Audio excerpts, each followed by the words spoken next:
Selamat malam Bapak, perkenalkan nama saya Maria Yulia Tresya dengan NIM 1703030017, Prodi Sosiologi kelas A semester 7. Pada kesempatan ini saya akan menjelaskan materi pertemuan yang ke-9 dari mata kuliah Sosiologi Terapan. Adapun topik yang saya akan bahas pada kesempatan ini yaitu tentang politik konflik cyber. Subtopik di sini yang pertama yaitu tentang gerakan politik dan penggunaan internet. Internet jauh lebih murah daripada media-media casting. Belum cukup disensor untuk menghalangi penggunaannya oleh berbagai kelompok dan memiliki pemirsa potensial di seluruh dunia. Memfasilitasi cara baru yang sukses untuk sosial gerakan untuk membawa pesan mereka ke audiens yang jauh lebih besar. Dalam konteks ini, Barrett membuat poin penting ketika dia menegaskan bahwa internet dapat mendukung rantai global, surat piramida, surat kebencian anonim, grafiti, ofensif, dan berbagai aktivitas antisosial lainnya. Sama seperti pedagang yang curang diberikan potensi untuk beroperasi data havens, demikian pula agitator politik dan bahkan teroris tempat berlindung untuk mengkritik kebijakan pemerintah, baik milik kita sendiri atau milik kita dari dalam naungan Inggris, dilindungi oleh anonim server dengan artikel lintas posting yang rumit atau dengan menggunakan akses ke beberapa mesin negara lain pada awal tahun 1996, misalnya rencana pendirian Angkatan Darat Inggris di Irlandia Utara diterbitkan di internet. Yang berikut yaitu tentang politik internet, demokrasi, partisipasi, kekuasaan demokrasi dalam politik internet. Internet melahirkan jenis partisipasi baru dalam pemerintah sehingga menantang tradisi jenis demokrasi nasional, di mana bentuk-bentuk baru konfigurasi kekuasaan dapat muncul antara individu yang berkomunikasi. Dalam dunia kontemporer, komunikasi hanya dapat sepenuhnya ditopang oleh jaminan mempertanggungjawabkan semua sistem tenaga yang terkait dan saling berhubungan dari ekonomik dan politik. Sistem ini melibatkan instansi dan organisasi yang membentuk elemen. Namun seiring melintas batas-batas teritorial bangsa negara bagian dimiliki membuat 3 poin penting. Pertama, yaitu proses ekonomi, politik, keterkaitan hukum, militer, dan budaya mengubah sifat, ruang lingkup, dan kapasitas negara berdaulat dari atas karena kemampuan pengaturannya adalah tantangan diperpanjang dan dikurangi di beberapa bidang. Kedua, cara antar regional dan global saling terkait antar negara bagian dan warganya mengubah sifat dan dinamika nasional sistem politik itu sendiri. Ketiga, cara kerja kelompok lokal, gerakan dan nasionalisme mempertanyakan negara bangsa dari bawah sebagai perwakilan dan sistem kekuasaan yang akuntabel. Yang berikut yaitu tentang partisipasi dalam politik internet. Karol Pateman mengemukakan bahwa runtuhnya Republik Weimar dengan tingkat partisipasi massa yang tinggi menjadi fasisme, dan pembentukan rezim totaliter pasca perang berdasarkan partisipasi massa, meskipun partisipasi yang didukung oleh intimidasi dan paksaan mendasari kecenderungan tersebut.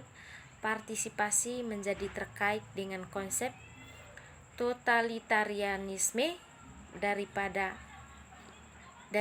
itu demokrasi. Pateman mengacu pada pandangan Dahl tentang kemungkinan bahaya yang melekat pada file penting peningkatan partisipasi di pihak warga negara biasa. sosial yang lebih rendah. Kelompok ekonomi adalah yang paling tidak aktif secara politik, dan juga di antara kelompok ini Bapak, kepribadian otoriter paling sering ditemukan, sampai-sampai kebangkitan aktivitas politik membawa kelompok ini ke arena politik. Konsensus pada norma-norma mungkin menurun, dan karenanya polarki dan akan menurun. Jadi saya ambil contoh di sini yang berkaitan dengan partisipasi dalam politik internet, di mana misalnya dalam pemilihan, di mana biasanya ada berita-berita mengenai pemungutan suara, siapa yang menjadi calon legislatif, eksekutif, dan yudikatif dalam suatu negara. Jadi partisipasi politik di sini di mana orang ikut campur untuk menginformasikan tentang pemilu-pemilu yang sedang terjadi, ataupun calon-calon yang bakal menjadi ketua DPR, MPR, maupun sebagai presiden. Yang berikut yaitu komunitas di dunia maya. Anderson mendefinisikan suatu bangsa sebagai komunitas politik yang dibayangkan sebagai terbatas secara inheren atau ketersambungan dan berdaulat. Hal ini dibayangkan karena tidak mungkin semua anggota komunitas bisa bertemu. Mereka harus menghipotesiskan kesamaan mereka. Itu terbatas karena selalu ada perbatasan, dan di luar perbatasan itu ada negara lain. Itu berdaulat karena itu menciptakan aturannya sendiri di dalam perbatasannya. Terakhir ini adalah komunitas karena terlepas dari ketidaksetaraan aktual antara anggota suatu bangsa. Itu selalu kontradiktif, dipahami sebagai persaudaraan horizontal yang dalam, di mana semua sama sebagai anggota negara. Padahal Anderson menggunakan definisi ini untuk mengeksplorasi sifat alamiah negara, bangsa, sesuatu yang di rongrong dunia maya. Komunitas serupa ada di dunia maya. Yang berikut yaitu tentang wacana di dunia maya. Dalam postmodernisme, kita juga menemukan kecurigaan dan dekonstruksi ironis menguasai narasi, dan kepercayaan dan investasi dalam mikropolitik, identitas, dan lokal perjuangan politik. Dalam teknologi informasi, perbedaan tulisan atau ucapan kalah beberapa artian. Kata-kata tertulis memiliki sifat yang lebih langsung dan mulai berfungsi seolah-olah itu adalah pidato. Dengan demikian, menulis mencapai transendensi internet sebagai simulasi pidato Orde 3. Perspektif ini membantu menjelaskan bagaimana relasi kekuasaan dikonstruksi melalui wacana dan bagaimana ideo pekerjaan logis selesai. Yang berikut yaitu tentang perang informasi dan terorisme dunia maya. Para ahli teori percaya bahwa informasi akan segera menjadi sumber utama kekayaan dan kekuasaan setara dengan baja, batu bara, dan minyak di zaman industri atau tanah subur di zaman pertanian. Perubahan ini akan akhirnya mencapai revolusi sosial yang cakupannya hanya setara dengan dua transformasi seperti sebelumnya. Sama seperti transisi dari pertanian ke industri yang sangat terkait dengan industrialisasi perang. Begitu juga rekan-rekannya orang itu perang saat mereka bekerja. Transisi akan dari industri ke informasi layanan berbasis, dan ini akan berkorelasi dengan informasi peperangan. Perang yang dilancarkan di dunia maya mungkin tidak berdarah dan bahkan bersih. Kemungkinan itu telah membuat seorang perwira militer berpangkat tinggi memandang teknologi informasi sebagai hadiah Amerika untuk peperangan. Jadi perang informasi dan terorisme di dunia maya ini memang tidak terlihat secara fisik atau akibatnya tidak menuju kepada hal yang fisik. Namun di sini seperti yang kita lihat, perang di dunia maya di sini lebih banyak ke hal yang masalah batin, di mana orang, contohnya di sini misalnya dalam hal bully. dalam hal bully, di mana orang-orang yang misalnya di Indonesia membuli orang lain secara tidak sadar ataupun secara sengaja, dia telah membunuh batin seseorang. Jadi di sini berkaitan dengan perang informasi dan terorisme dunia maya, di sini sangat-sangat tragis dalam kehidupan kita sekarang.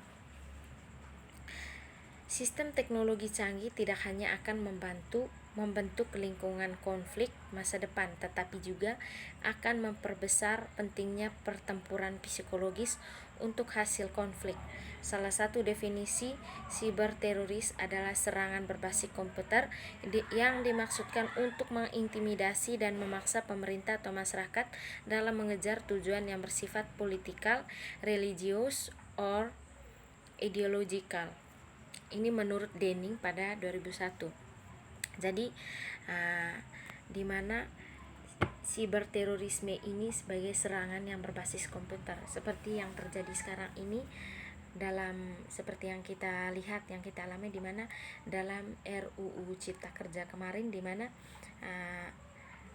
begitu banyak orang menyebar hoax, sehingga di mana yang terjadi ada pertempuran ataupun demo antar mahasiswa maupun masyarakat dengan anggota-anggota legislatif. Di sini di mana peran atau gerakan dari siber terorisme di sini, mereka mempunyai tujuan.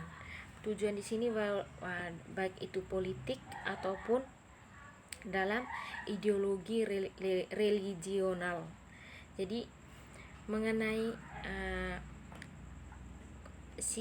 cyber ini sangat berpengaruh besar di dalam kehidupan bermasyarakat. Bahkan dengan adanya siberterorisme ini, kehidupan bermasyarakat akan semakin, kalau misalnya kita tidak update setiap hari atau mencari berita-berita mana hal yang fakta atau hoax, maka dengan tersendiri kita akan terjerumus yang namanya serangan dari siberterorisme. Karena penyerangan dari siberterorisme ini bukan hanya dalam hal politik, agama, maupun dalam hal pemerintahan, kekeluargaan, di mana di sini juga lebih banyak saling menjatuhkan, terutama untuk di Indonesia, di mana orang selalu saling menjatuhkan orang lain sedikit-sedikit karena ada masalah, misal karena agama, ras, begitu. Jadi mereka menggunakan teknologi di sini sebagai alat untuk menjatuhkan satu sama lain di Indonesia. Mungkin itu saja materi yang saya sampaikan pada kesempatan ini. Selamat malam dan terima kasih.